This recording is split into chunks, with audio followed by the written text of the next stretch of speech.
Hi hello, मी शारदा राईन. चला तर आज आपण बनवायला शिकूया खोबऱ्याचे लाडू. तर तेही अगदी मऊसुरूक.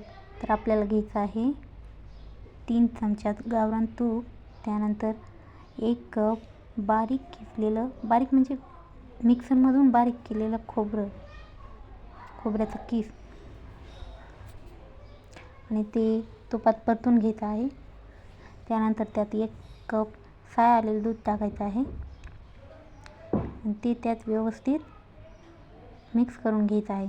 त्यानंतर 1 कप साखर टाकायची आहे. ती व्यवस्थित मिक्स करून त्याला विघरू द्यायचं आहे चांगलं. आणि पूर्ण दूध आणि साखर अशी सोक झाल्यानंतर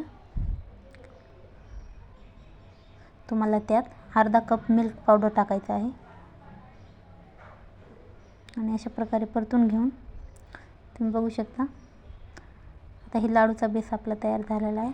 त्यानंतर तुम्हाला 1 चम्मच किंवा काहीतरी एक असं भांडं घ्यायचं आहे ज्यामुळे तुम्हाला समान लाडू बनवता येतील. लाडू बनवल्याच्यानंतर तुम्हाला एका भांड्यामध्ये खोबऱ्याचा किस घ्यायचा आहे आणि ते त्यामध्ये लाडू ठेवून फिरवून घ्यायचं आहे. त्यानंतर तुम्ही पाहू शकता किती छान प्रकारे आपले लाडू तयार झालेले आहेत आणि इतके मऊसुरूक. मी तुम्हाला तोडून दाखवते.